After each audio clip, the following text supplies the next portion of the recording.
5. I'm so excited to be here with you today. As you can see, this is your lesson for May 20th. May 20th.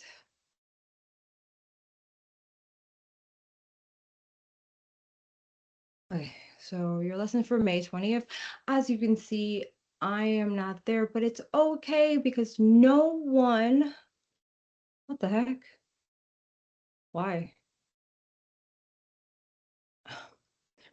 Because no one wanted to present today, so it's perfectly okay. Please, please, please remember that you need to, let me stop sharing, haha, that you need to upload your slam poem by this Friday, May 23rd. It needs to be uploaded on the portal. If it is too big, remember to email it to me. I will put my email in on the message with this video. Yay! Good. Okay. Let's get started. We're going to do our warm up. It is so hot today. So the game is called What Subject Am I? Oh, wait. I wonder. Okay. What subject am I? And there's going to be a little riddle. And then you have to guess what class, what subject they are talking about.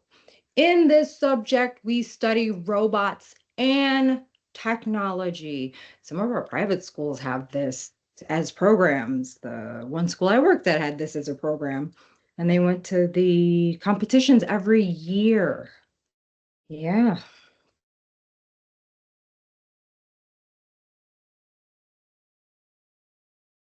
All right, let's see if you guys got it right, and I'm sure you did. Robotics. Robotics is the class where we study robots and technology, of course, because technology goes with the robots. Okay, let's see our next subject. Number 2. In this subject, we study numbers and sums. Ooh, I love the vocabulary. Sums. There's quite a few subjects where you study numbers, but sums. Sums is a term that we use with equations. Please remember, dyslexic. Ooh, so dyslexic. Equations. So what classes do we have? Do we study numbers, sums, and equations?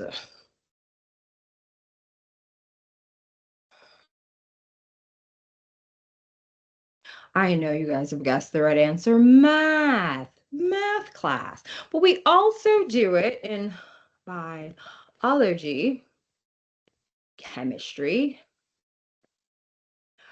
physics, all those classes that really relate to math and have math terms within the solving of the biological or chemical terms, right?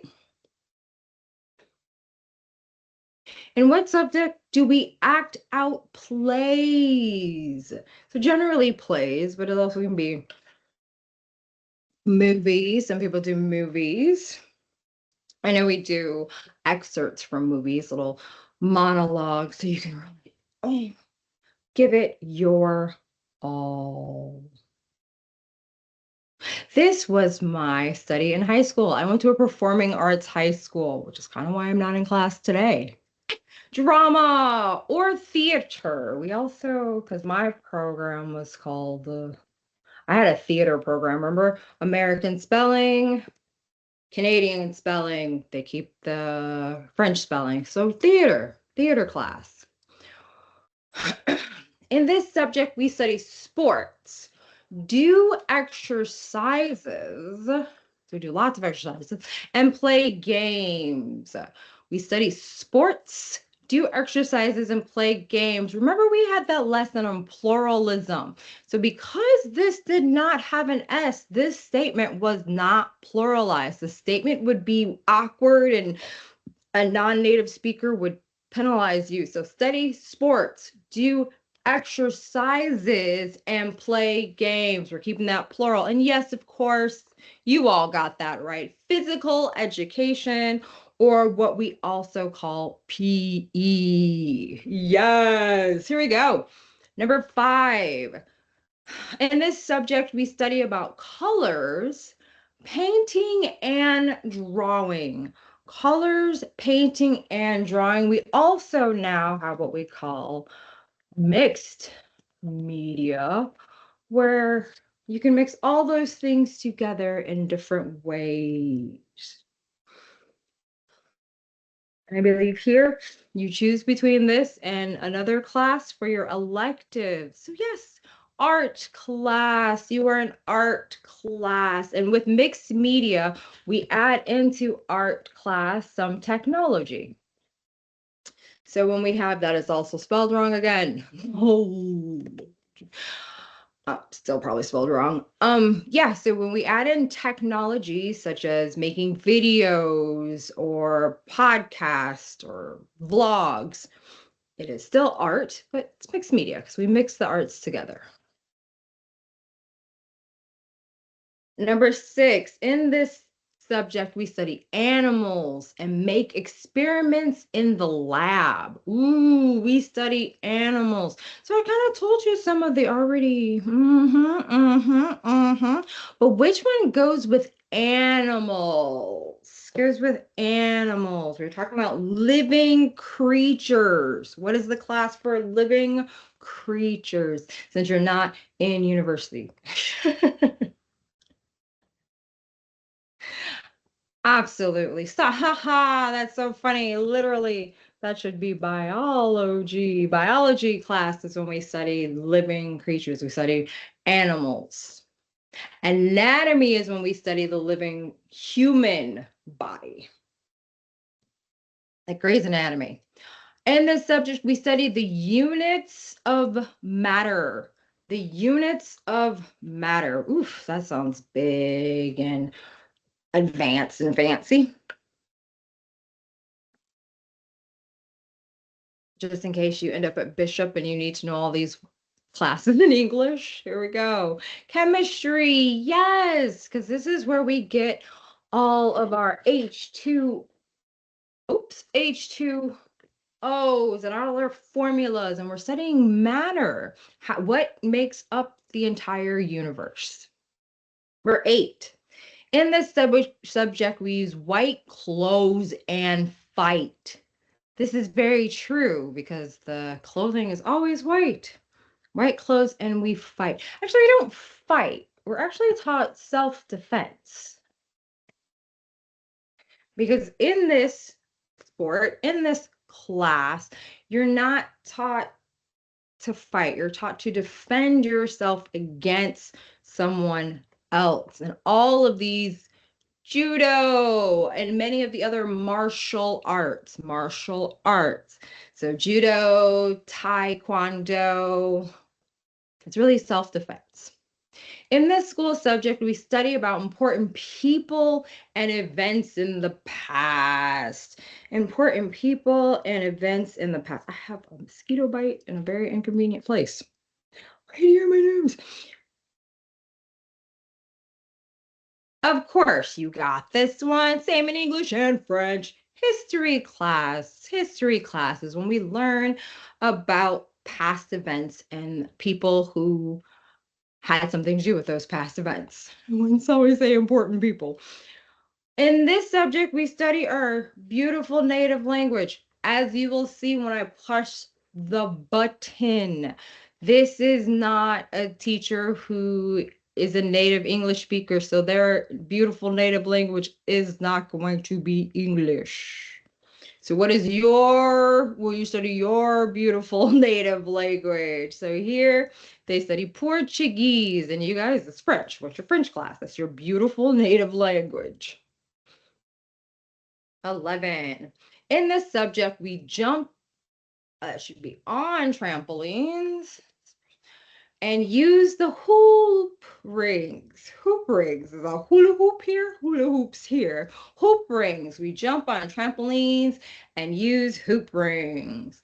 Come on, I know one of you has to have done this sport when you were younger, right? Yay! So much fun. Yes, of course. Gymnastics. It is gymnastics. You guys are awesome. In this subject, we study about mountains, rivers, countries, and plants around the world. I mean, we study more. Oh, I guess they do say countries. Yeah. This is one of my favorite classes in university, how I ended up a biochemistry major. Who knows? But geography, I love to learn about other places. Geography. In this subject, we play instruments and sing songs. Okay, so in most schools, these are two different classes. In primary school, it's one class. In secondary, they're two separate classes. And in university, they're for sure two separate classes because they're two different parts of the musical experience. So music. When you're playing an instrument, yeah, we can call both just music, but when we are singing songs, it's more of chorus or choir. Whereas playing instruments, you're like it's music class, but you could be in like jazz band. You could be in the bell band. It was really cool at Christmas. 14. In this subject, we use clay to create objects. We use clay to create objects. We already had an art class. So what could they? 25 points. You know this is supposed to be a complicated one. So which class do we use clay? Versus our art class where we use paint, we drew. Yes, pottery in pottery again. Sedgwick University. In this subject, we study computers and programs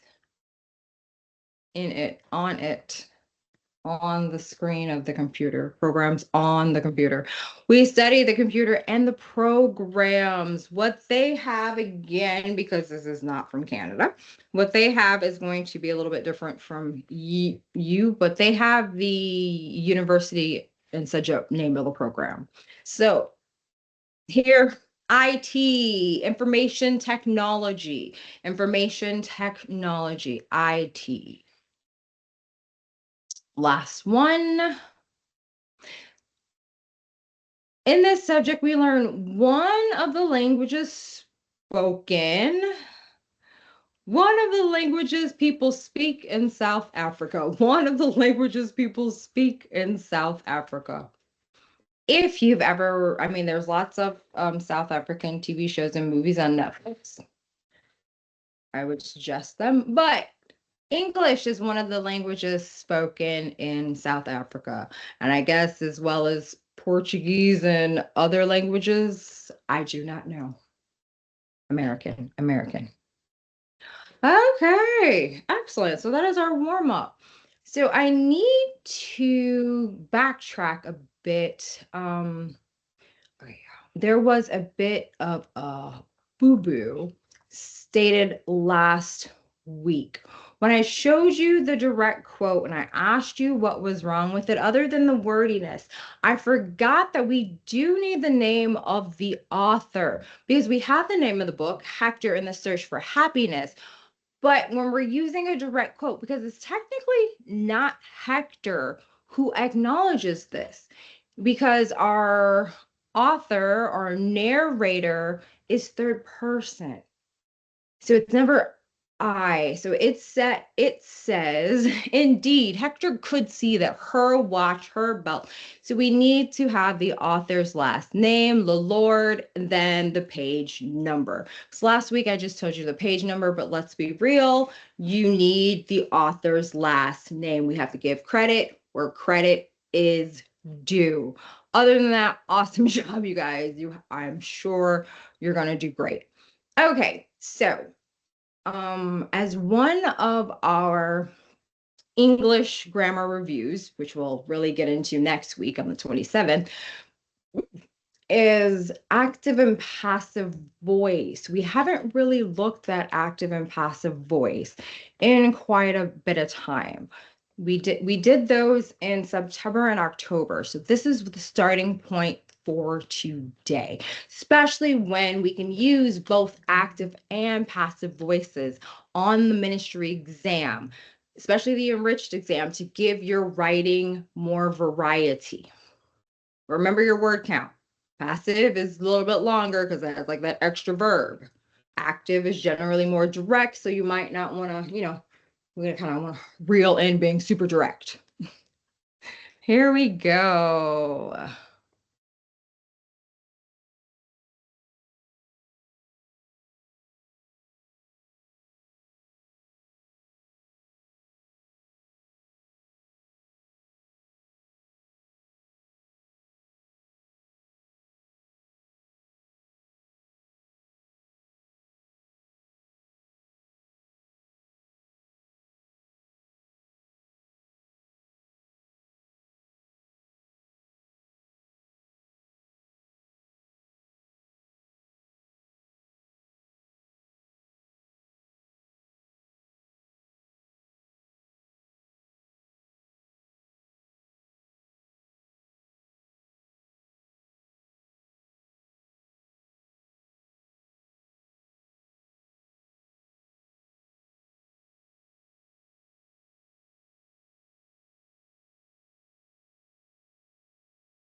Excellent.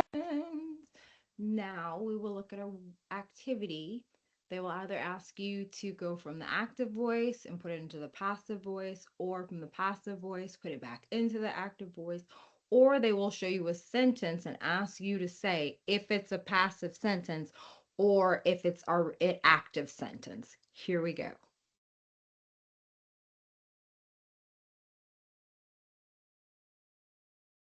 Number one. Active or passive? Active or passive? I'm actually gonna see. Okay. Many roads were blocked by snow overnight. Many roads were blocked by snow overnight. Is this passive or active?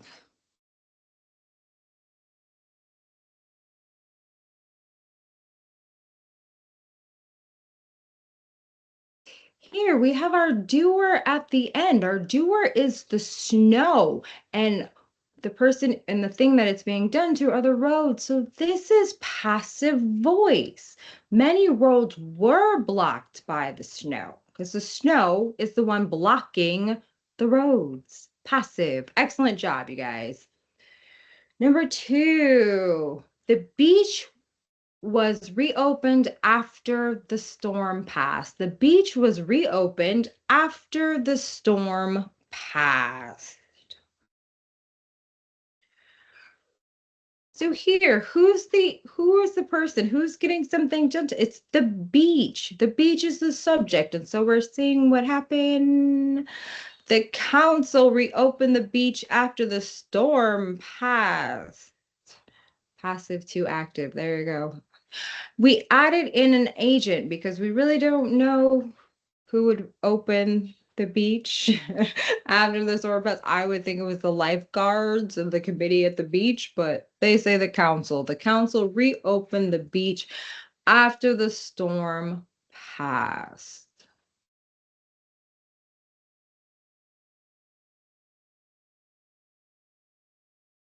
Number three, emergency shelters were opened before nightfall. Emergency shelters were opened before nightfall.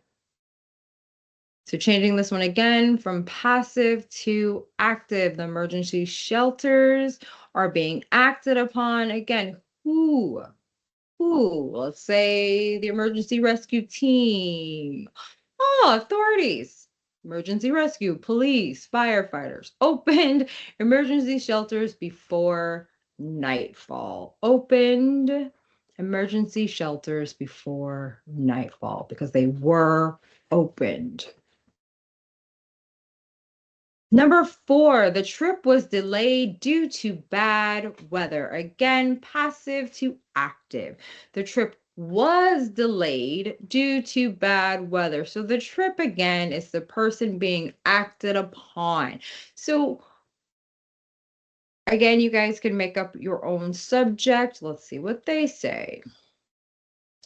Bad weather delayed the trip. There you go. Bad weather delayed the trip.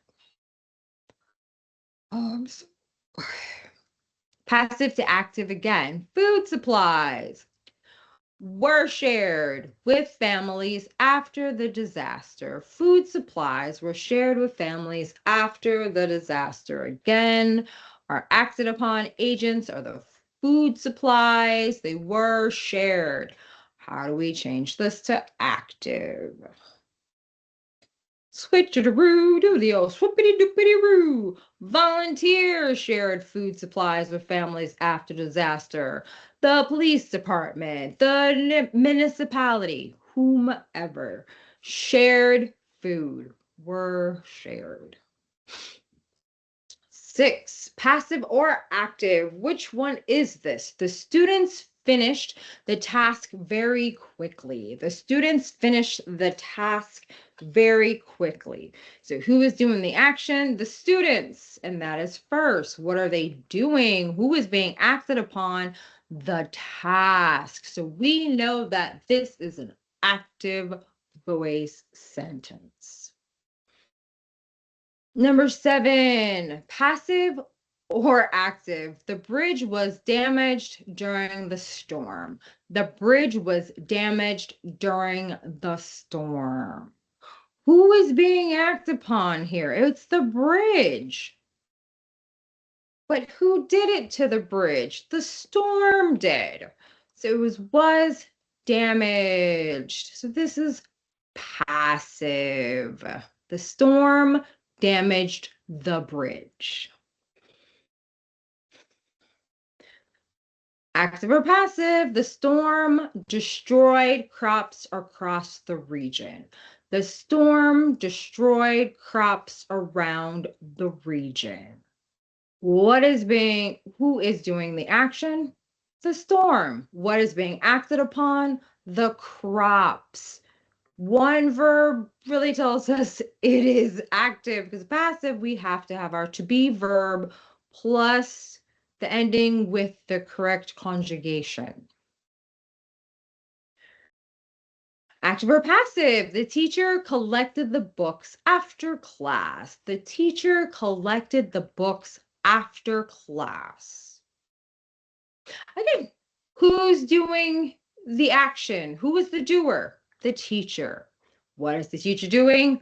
Collected. What did the teacher collect? The books. Active all the way. Active to passive. Active to passive.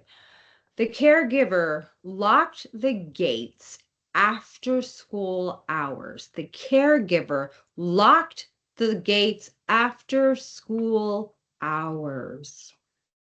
Step 1, who is doing the action? The caretaker. Step 2, what is receiving the action? So the caretaker is our doer. Who is our receiver? The gate. So we know we do the little switcheroo at our verb to be and conjugate this properly. The gates were locked. Simple past tense, we add our verb to be in simple past tense. Keep our second verb in its past participle. Third column for irregular verbs by adding in our agent, by the caregiver. Of course, after school hours, fine, but that's the most important part.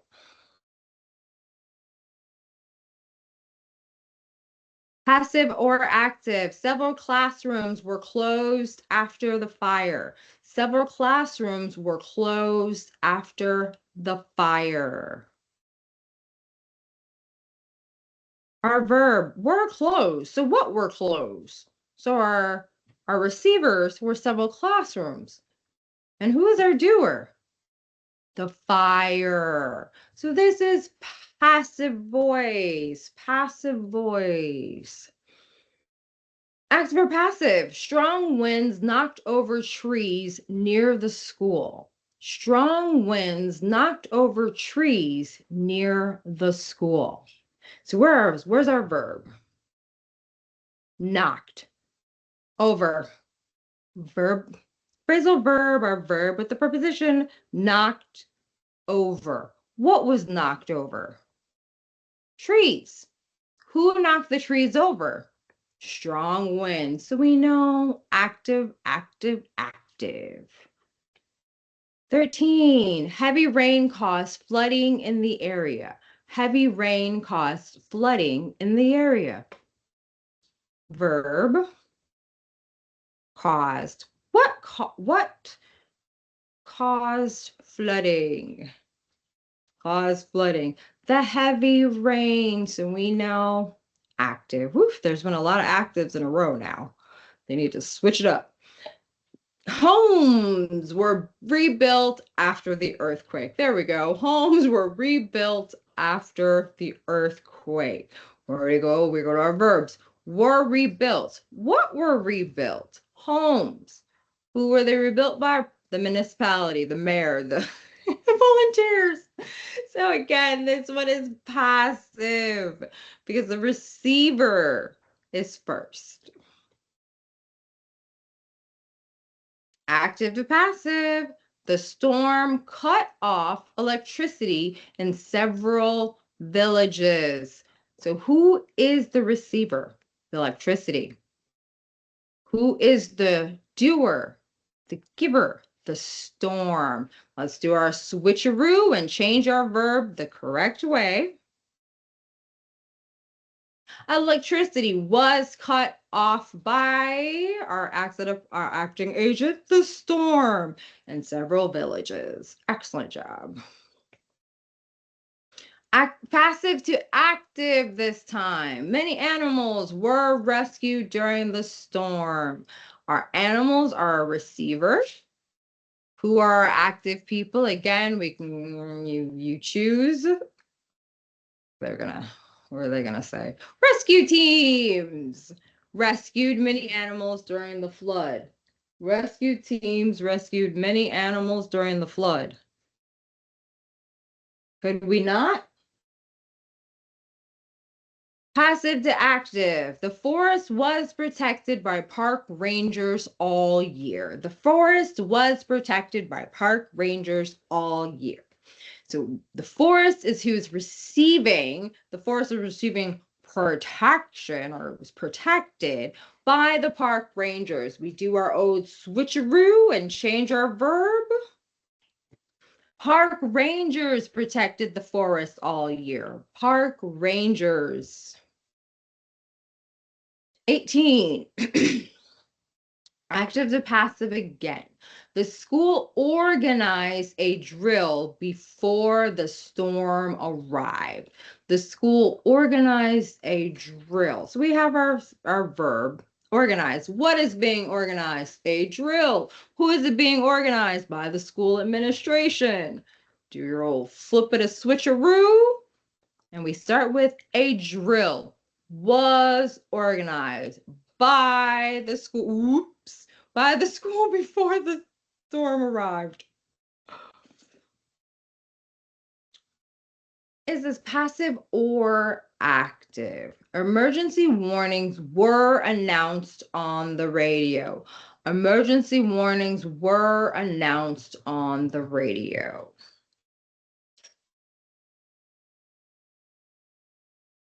What was announced on the radio? Emergency warnings. Who announced it? Probably the government. This is passive because we care more about what was announced than who announced it.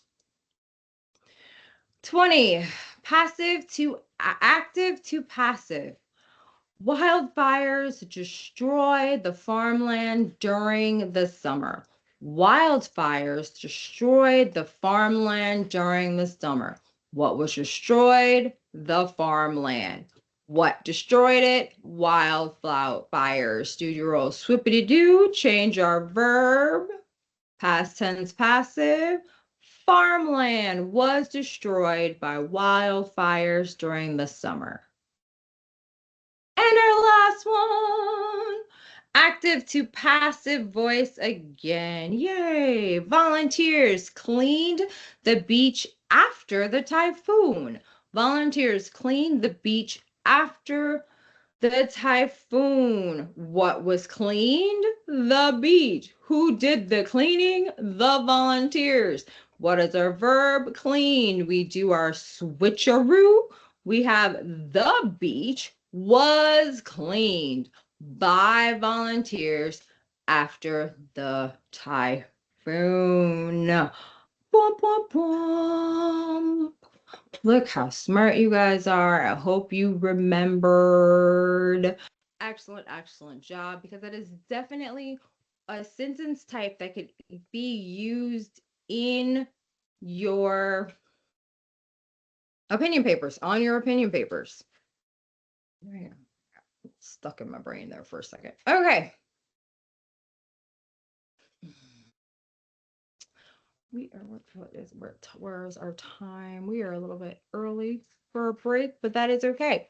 We are going to take a break because when we get, actually, no, before we take a break, we are going to review the important steps of writing an essay. Because remember, this essay lesson today is based on your thesis statement. But I just want to do a little quick overview of the essay format and making sure that you have everything that you need, especially since even I, a native English speaker, made that mistake last week of forgetting to tell you to put in the author's name.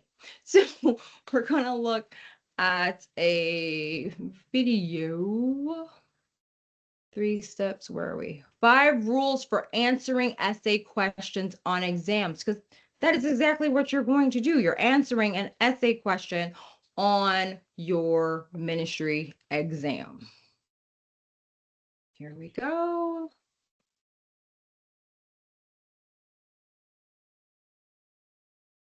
It's all the way back in the hand, sir.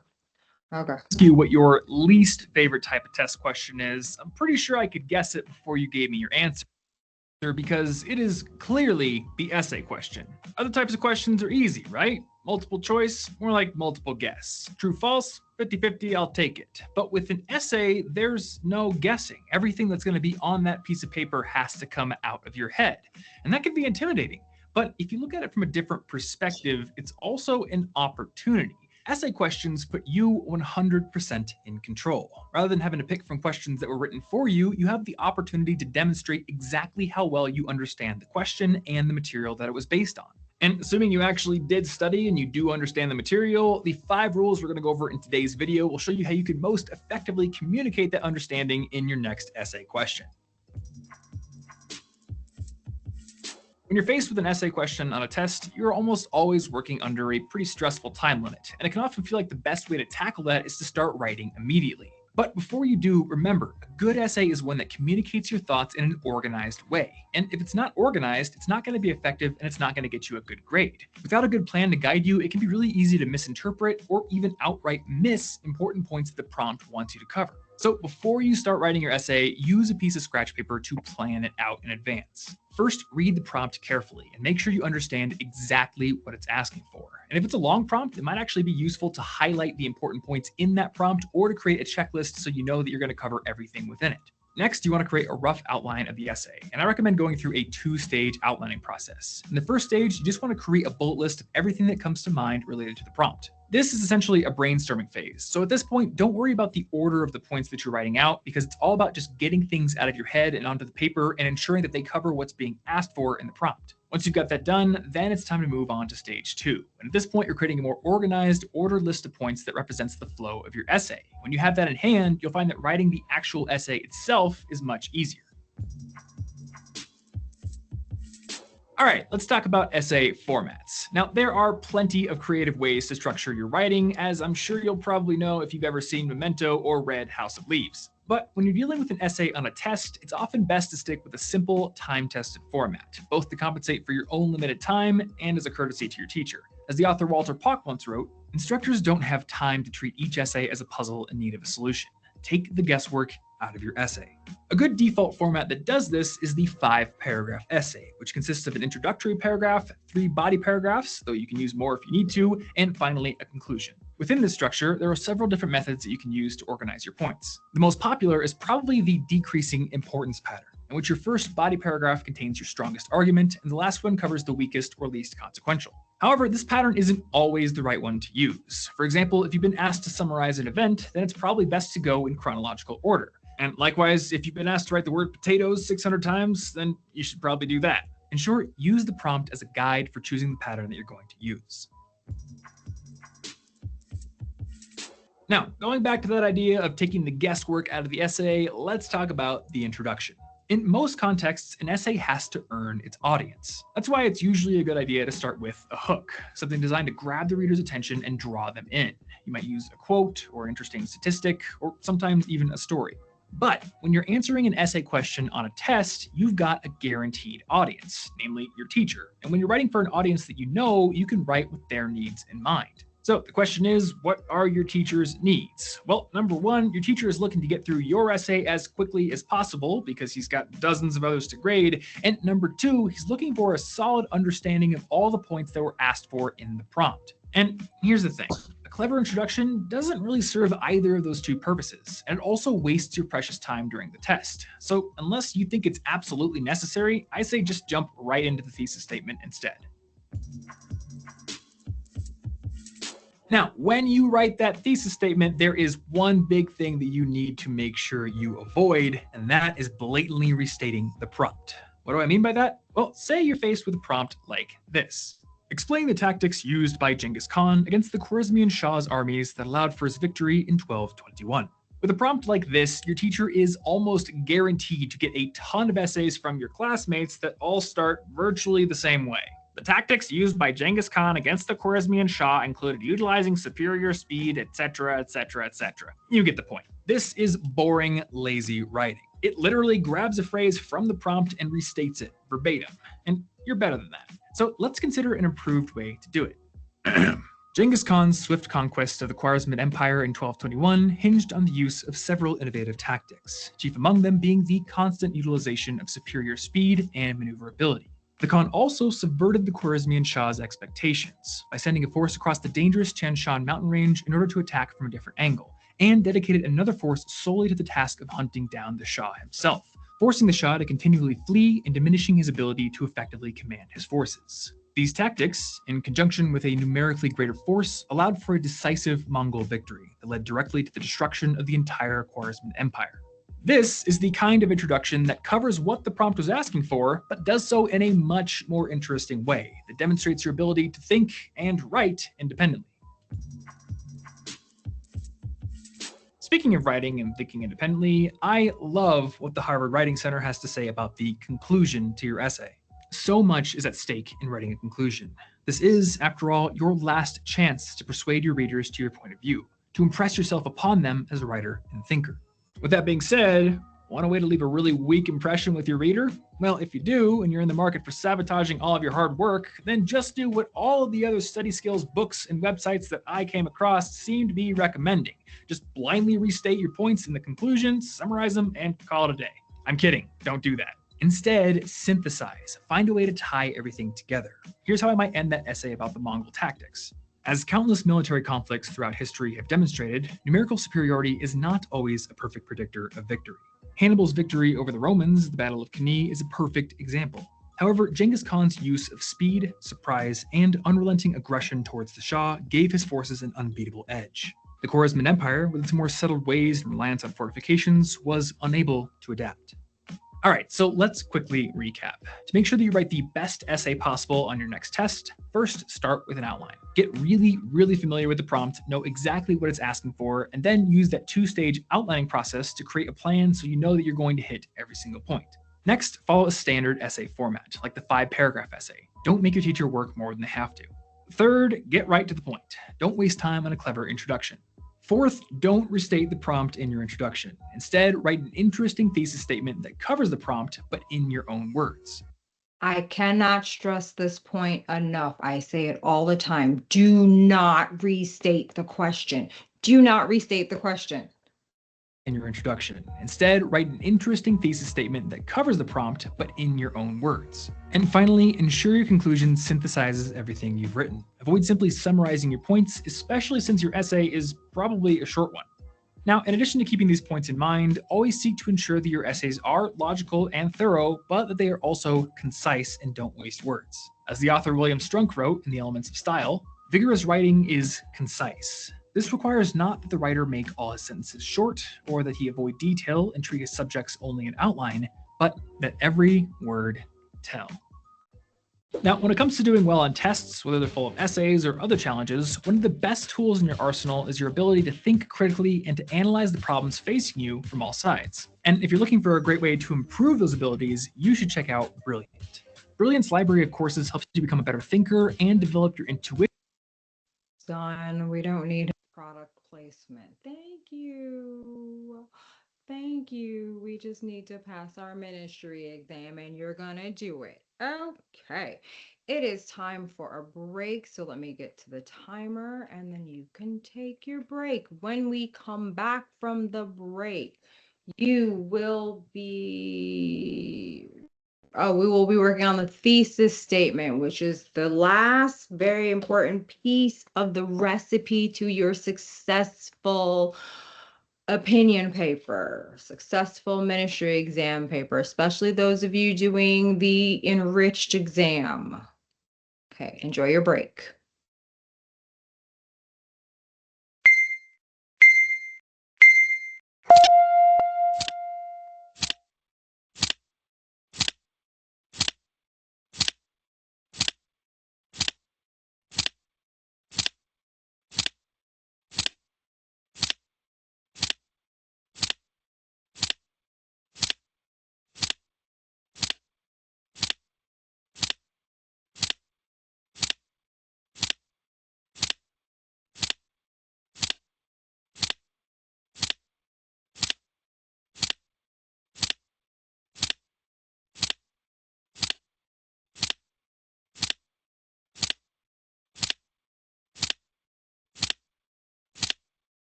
Three means that your break is up. Welcome back, welcome back, welcome back.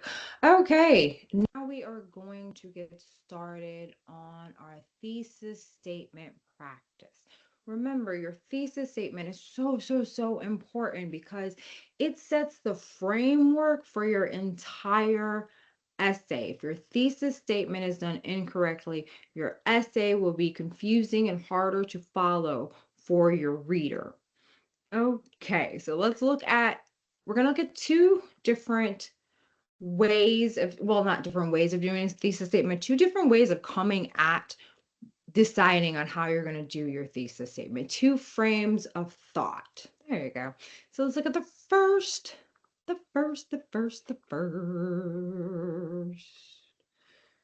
How to write a strong thesis statement.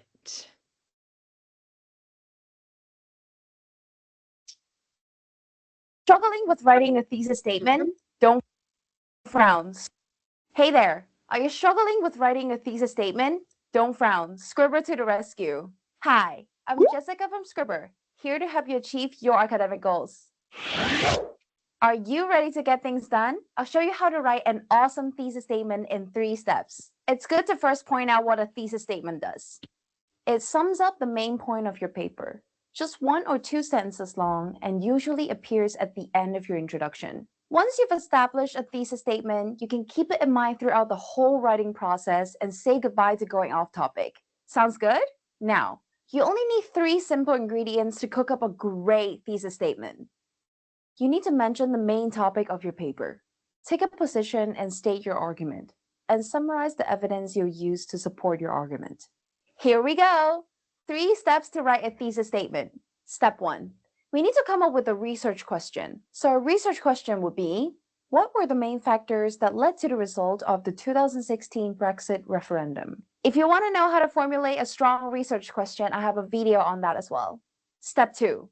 Find a tentative answer to the research question you came up with in step 1. Since we're taking an argumentative approach here, the answer should take a strong position on the topic. So something like this. Brexit was driven by political frustration, and this will be the initial thesis statement. Next, as we keep on researching, we discover more evidence and sources. So keep developing and refining your thesis statement.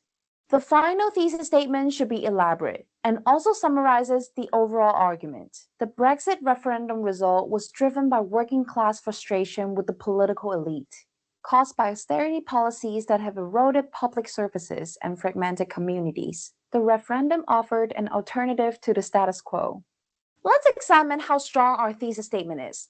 The best thesis statements are concise, disputable, and coherent. Our thesis statement is concise. It builds up to a central argument, which is Brexit was driven by political frustration, and leaves out other information like the consequences of Brexit. To keep it concise, avoid general and vague wordings. Keep it in a sentence or 2.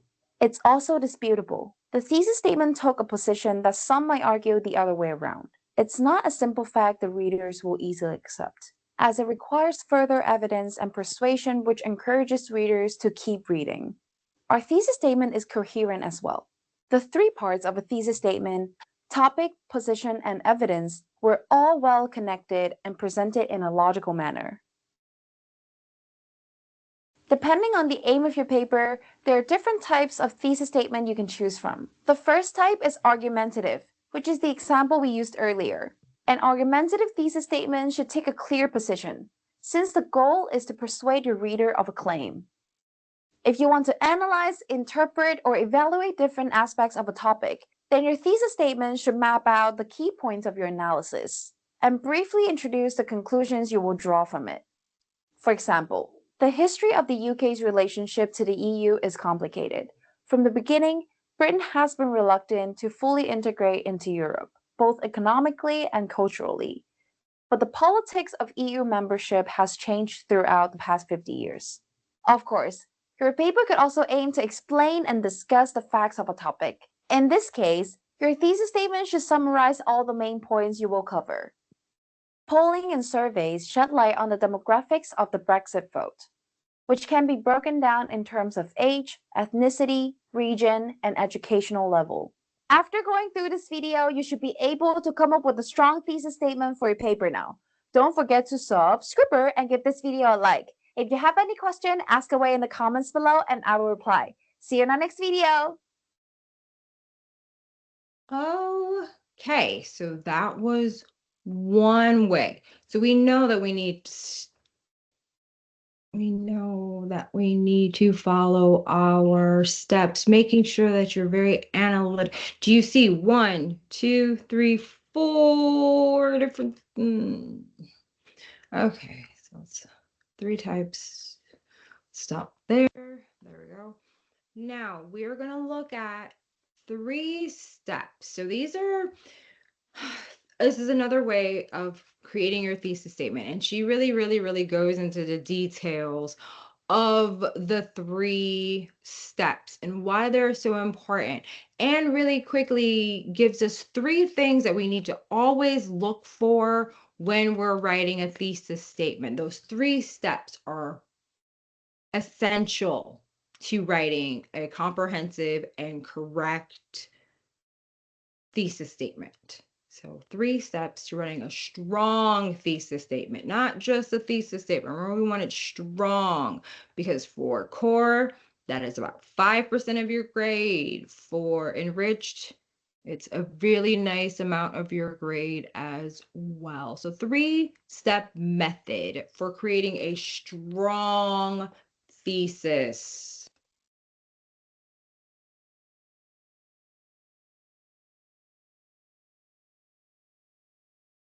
Fun fact, but the word thesis means position. So a thesis statement is simply your position on a topic. It's usually located at the end of your introduction and relatively 1 to 2 sentences long. The process of developing a thesis statement is actually quite simple. So first, you need a researchable topic. Then you want to ask yourself a question regarding that topic, because upon answering it is when you can develop that good, strong thesis statement. So in other words, a thesis statement should contain these 3 components. An easy way to remember this is think of your topics as point A and your thesis statement is point B. Your research question is the directions that get you from point A to B. Let's go ahead and walk through this process. Starting with step 1, which is developing our topic. For this video series, our general given topic is interpersonal relationships. In the previous video, we developed this into the researchable topic of the impact excessive social media use has on developing and maintaining healthy interpersonal relationships. Now we need to turn this into a research question, which is step 2. My favorite way to do this is to apply the words what and how to the topic. So what impact does excessive social media use ... or how does excessive social media use impact ... I will then take these questions and perform preliminary research to see what the current state of information is about this topic. While you're doing this, you want to start drawing connections between the variables in your Okay, remember, your research is already done. They have given you everything that you need to succeed. They give you articles, enriched, you'll be able to watch a video 2 times. You have all the research that you need. Now you just have to take that information and put it into your thesis statement correctly. topic. So what is being said about social media and interpersonal relationships? Is there a common keyword that you keep seeing being repeated? Or how about any conclusions or outcomes that multiple articles are reaching? You want to make sure that you write a few statements based on the information that stands out to you. So for example, when I did this research, I saw that using social media for connection can lead to feelings of loneliness and detachment from reality, or that it will weaken your essential communication skills, and also that while social media increases communication channels, it prioritizes digital interactions over in-person bonding. Next, you're going to use this information to create a working thesis statement. An easy way to do this is to summarize the information you gathered during your preliminary research. For example, social media has increased the availability of communication channels but it has damaged an individual's ability to develop and maintain interpersonal relationships. I feel pretty good about that. So in order to finalize this, we need to run what I like to call the 3-component test, where we're simply going to check for the 3 components. So first, is my topic present? Yep, it's right there. Next, is my position clear? Also good to go there. And finally, is logical evidence included? No, actually, there is no reason being given for why we're holding the position we have. That means that our working thesis did not pass the 3-component test, so we need to revise it. What you're going to do is use that your position is that social media causes damage, and now ask a more focused question of how does social media cause that damage? You may already know the answer to this due to your preliminary research, but if you need more clarity, repeat the process. Take this question, do some more research, pay attention to the themes, patterns, what's being said, and then use that information to create another working thesis statement. It might look something like this. While social media has increased the availability of communication, excessive use undermines meaningful interpersonal relationships by promoting superficial interactions, reducing essential nonverbal communication cues, and promoting detrimental social comparisons.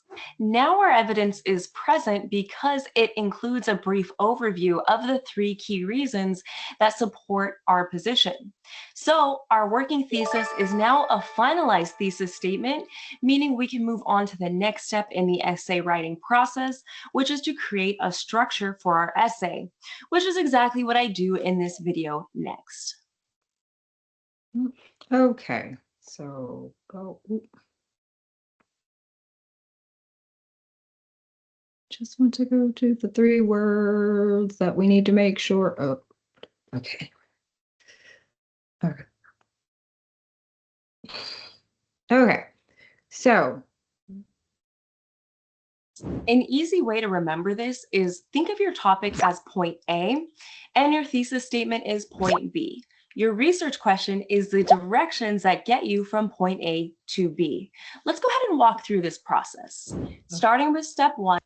Wasn't going backwards. I just wanted to go back to the 3 important things that you need to have. So the 3 important things that you need to have. Let me put my face back on that screen. There you go. The 3 important things that you must have in your thesis statement. So we need to make sure that we have your opinion, you make a strong statement, then you have some evidence to back it up, which would be, the evidence will be 2 ideas for evidence for the base or core exam, 3 ideas for the enriched exam, because those 3 evidence or those 3 ideas becomes your body paragraph. Remember, the thesis statement is showing the reader where your paper is going to go. If you do not have your thesis set up correctly, your reader won't be able to easily follow the flow of your exam, and your organization is a part of that core. 50% of your grade is organization, using the right format. It's using evidence, it's grammar, it's your writing structure, your sentence structure, 50%. So make sure that your thesis statement is setting up where your essay is going. Also, remember, we're going to parallel those ideas as well as those transition words. We have firstly, secondly, thirdly, firstly, secondly, finally, firstly, finally, core, because you only need 2. Just making sure that we have all of those elements together. So now that we have looked at the steps to creating a thesis statement and the information that we need in our thesis statements, we're going to look and see if these thesis statements, are they strong? Are they weak? If they're weak, what are they missing? What do we need to add to make this a proper thesis statement?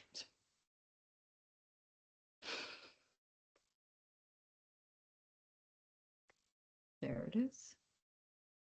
Bing, bang, bong. Okay, number 1. Is this a good thesis statement? Homework in school should be reduced or eliminated to allow students time to take care of personal needs.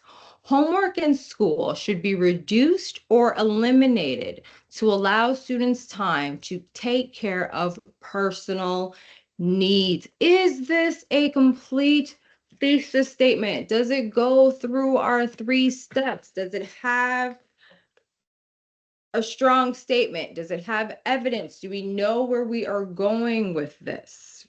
I'm going to give you a few minutes to look at it. And not all of these examples will follow the 5-paragraph structure. Some of them will only be 1 paragraph, but we're still looking for the same 3 elements regardless of the evidence. So regardless of how many actual actual paragraphs will be made later. So let's check your work. Yes, all 3 parts are there. Here is your opinion strongly stated.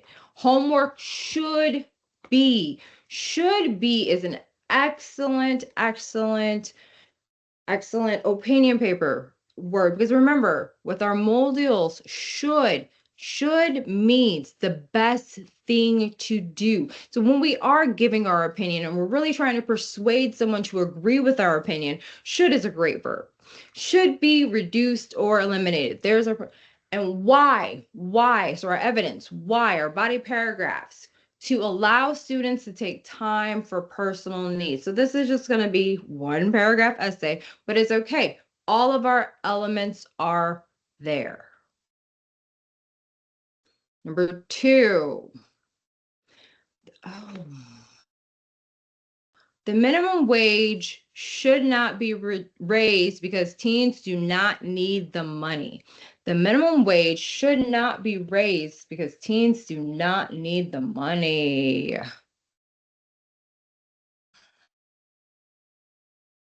I am just realizing that we should look at some notes first. So here you go.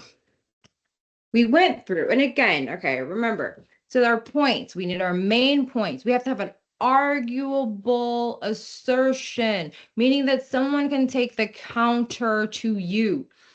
Your main point, and it controls the ideas. In an opinion paper or position, it organizes, predicts, controls, and defines the entire paper. So I said that structure, evidence-based, position. These were more going back through. Okay, so we're actually going to walk through one.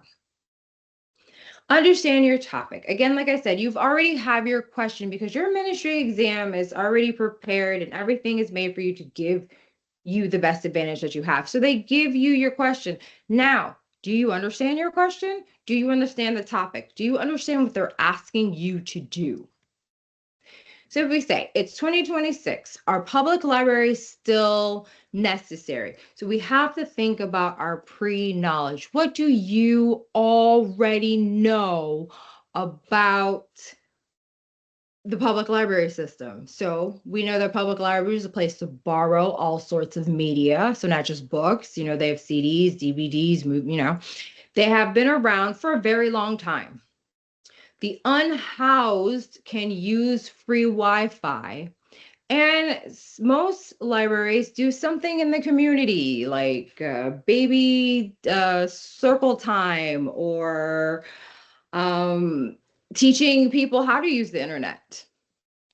Then once you've written down all of your pre-knowledge, read the articles for supporting details. This way you won't waste all of so much time because you will just zero in on the articles that they give you to find your supporting details. Ask a question about your topic, again, because you should not repeat the prompt question in your introduction paragraph. You should say it in a completely different way so that they know that you are an independent thinker.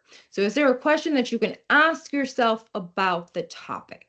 So once you're familiar with your topic, try turning it into a specific question.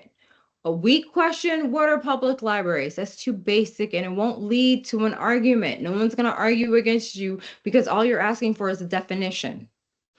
Much better question to ask, to organize and to think about your paper. How have public libraries stayed relevant in a world dominated by digital information?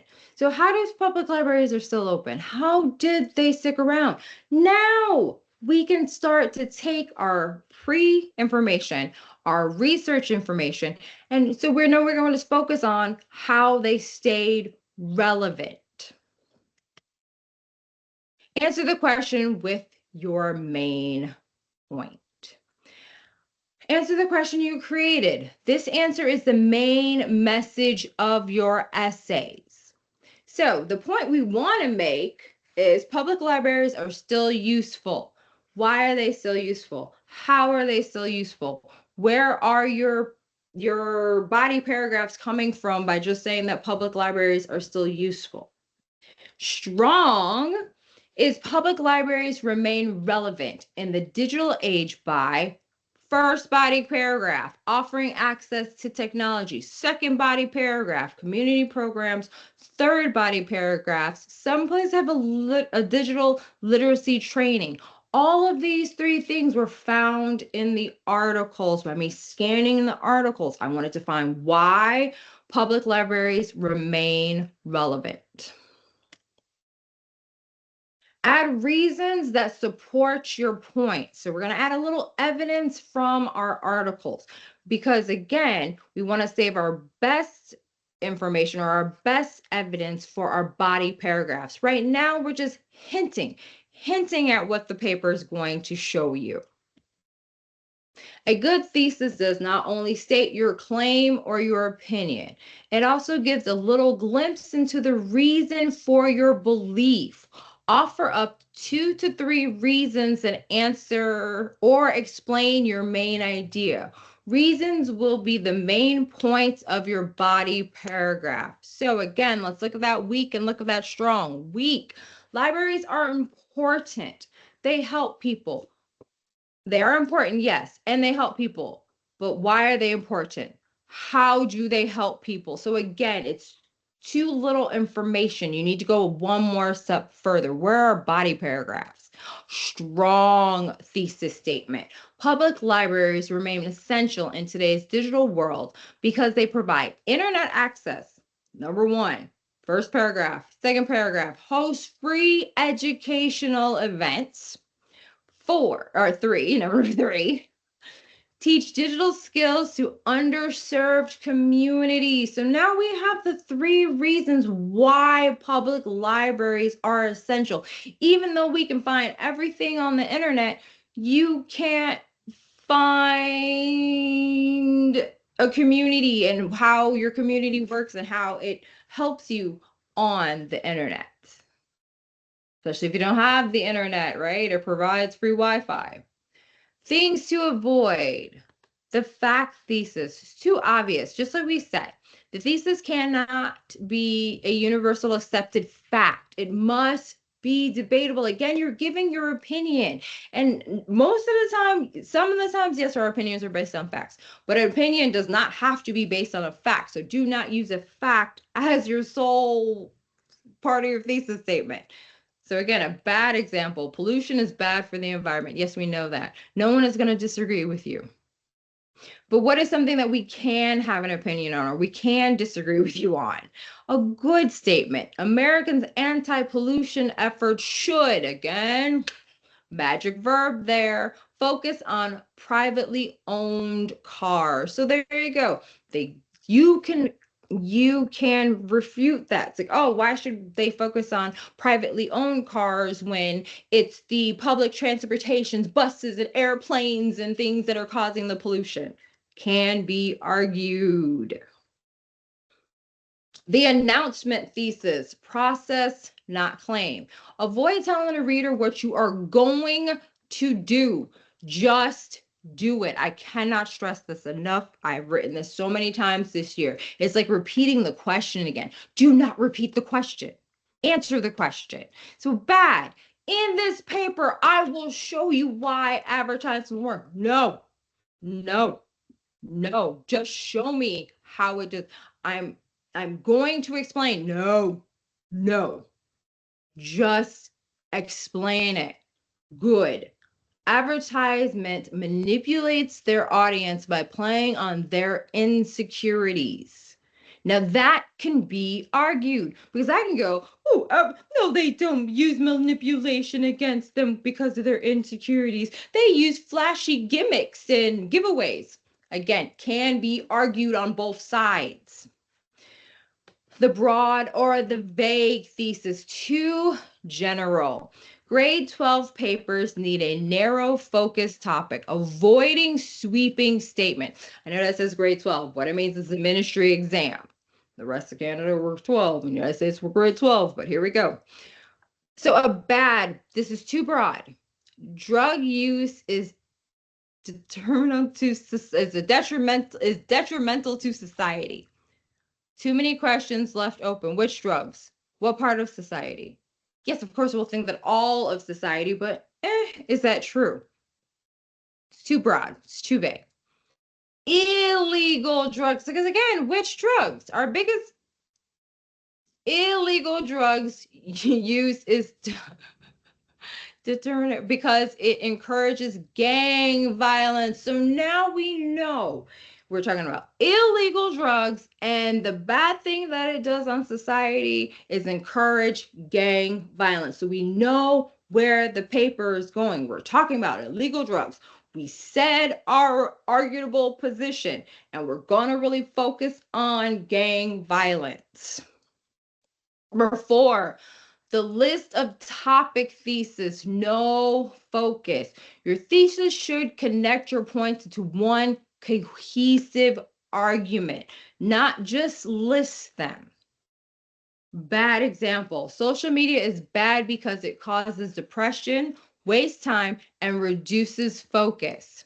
This is a list, not a cohesive argument. This is at least better than not having your items being said, because at least I know paragraph 1, depression, paragraph 2, wasting time, paragraph 3, reduces focus. At least you have it there. With the broader ones, you didn't even have it.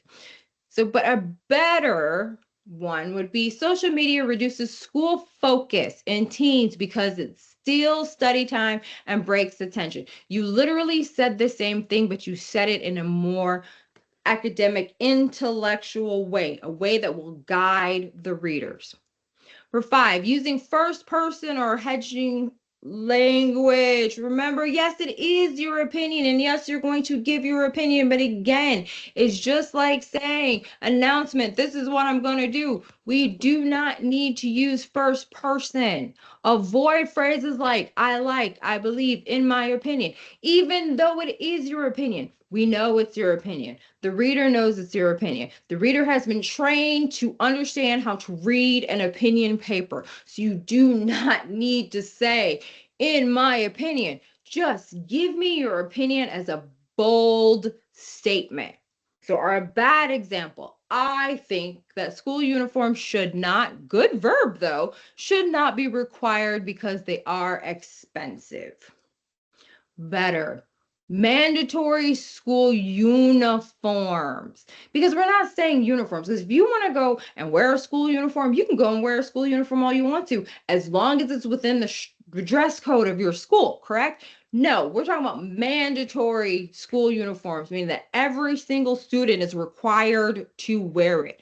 Should, again, our good verb, be abolished because they disproportionately burden low-income families. Now, that is something that can be argued.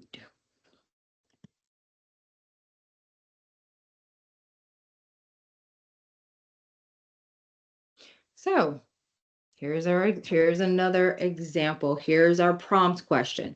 How does the subject you choose influence your future? So we break it down. What is our topic? Attending a subject. So then my pre-knowledge is I'm like, okay, attending a subject. What is my opinion? My opinion is it leads to a great future. And what are my reasons or evidence? It's based on the quality of instruction, highest graduating rate. Okay, so it's why this particular setup. So again, pre-knowledge. And then I read my articles. I chose this setup to help support my idea that my opinion that choosing the right setup leads to a great future. Attending a setup like setup Montes will lead to a prosperous future since it is rated #1 setup in Quebec for the quality of instruction and has the highest graduation rate of any other subject. Now, we have my opinion, very strong statement, will lead to a prosperous future. And then we have our reasons because it is rated #1 in Quebec. Why? For quality of instruction and for highest graduation rate. Then in my body paragraphs, I'm going to explain why quality instruction and especially why highest graduation rate would lead to a more prosperous future. Okay. I'm going to show you your homework. Here it is. So you're going to do the same exact thing. You are going, so here we go. Oops. They give you the thesis statement where it says example. Then you have to analyze it. In Gone with the Wind, so this is a really great one. It would have been like your Hector and the Search for Happiness one last week. In Gone with the Wind's the name of the story. Scarlett O'Hara is a proud, headstrong woman. Literally, we just told a fact about the character, Scarlett O'Hara, from the book Gone with the Wind. It was just a fact. Now, how do we change that? We need to make an arguable statement and then support it with evidence in our guidelines to what our body paragraphs are going to be about. So we take the main character's name, Scarlett, and we're not really talking about her. We're talking more about her personality, or proud, headstrong. Scarlett's headstrong nature is the primary reason why Rhett Butler both loves and leaves her. So we're going to know that something about her personality, her headstrong nature, causes this person to, paragraph 1, loves her, paragraph 2, leaves her. That's great for any book reviews because you don't want to give away like the good parts, but you want to hint at what's really going on in the story. Our next example. The thesis of this paper is the difficulty of solving our economic problems. Again, this is just, it is an announcement. You might as well say, I'm going to show you, again, the thesis of this paper. I'm going to tell you, in my opinion, I'm writing in this paper. No, you're not. You're going to choose better. So you need your, it's not a thesis. So what do we have here? What do we want to say here? He is talking about the difficulty of solving our economic problems, okay? So we start with our topic, solving our country's economic problems. What now? What are we going to argue? Is a lot more difficult than most people believe. Here we're still missing something because we still need the directions into which our paper is going to go, but it is not merely just an announcement of what you're going to do. And that's what you're going to do for the rest of them. You're going to look at the thesis statement, you're going to say what is wrong with it, and then you're going to write a better thesis statement. Then on the bottom, you're going to practice writing your own thesis statements. There you have the prompt.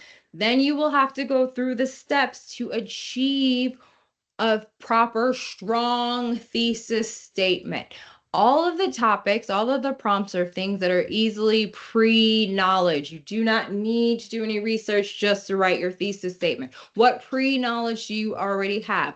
Why is it important to care about others? What are the benefits of staying healthy? These are things you should have lots of pre-knowledge on already. What role do parents have in helping their children become successful in life? You have parents. What role are your parents or your guardians, your caregivers What role are they playing in your life? Use your pre-knowledge as the evidence. Don't go looking for real evidence. So that is your worksheet. Okay, so now we will go back to our game to see and look and reanalyze these essays, which will how we end the class. Okay, minimum wage should, our good vocab, our good verb, should not be raised because teens do not need money. This is not very clear. There's no appeal to there's no real, I mean, we say should not be raised because teens do not, why? Why don't teens need money? Why don't teens need money? We can't say that because we don't know that. Some teens do need money. Some teens have to work to help support their family. So it is arguable, but it's not clear. You need to say why they do not need money, not just they don't need money. Too vague, too unclear. Number 3, oh, I'm gonna sneeze. Vaccine should not be required for anyone. Vaccine should not be required for anyone. Again, we have a good statement. We have our good verb, should not be required. Fine. But, and then we say for anyone, but why? Why? What are the reasons for why? And it's not very flashy. It doesn't really catch my attention and make me understand where your paper is going, especially since you don't have any reasons. Where's your reasons? Vaccines should not be required for everyone.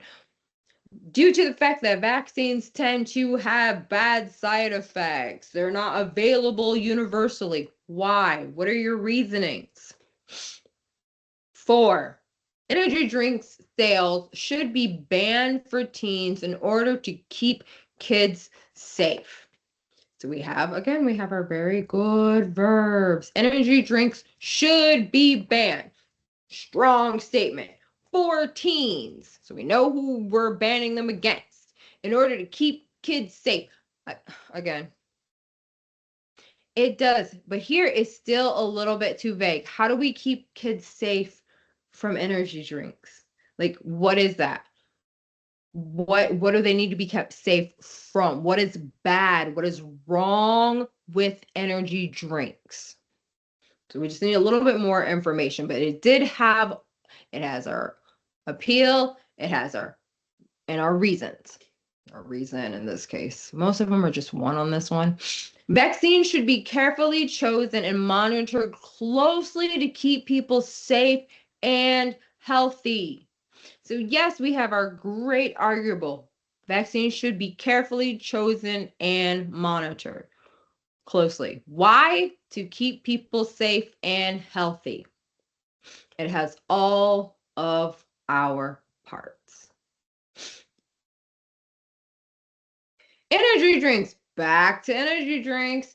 Can provide a much needed lift during a long day. Well, we see we don't have our good verb.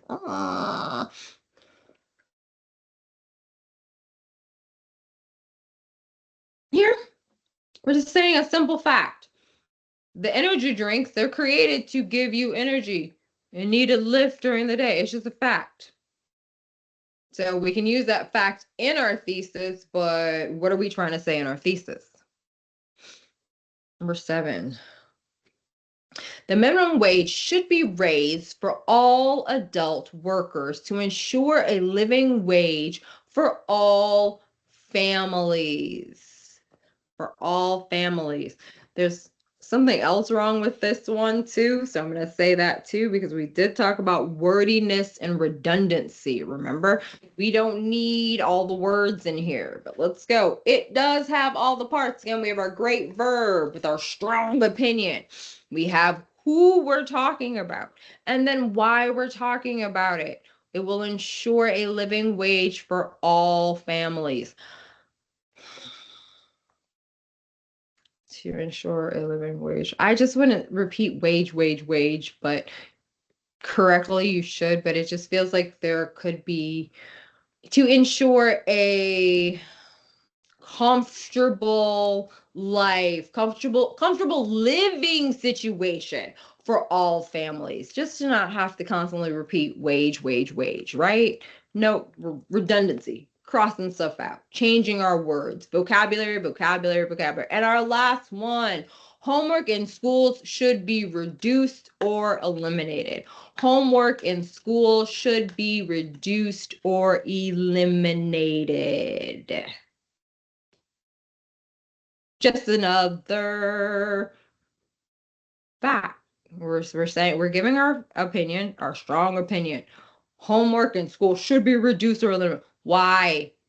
Why should it be? What will happen if it's reduced or eliminated?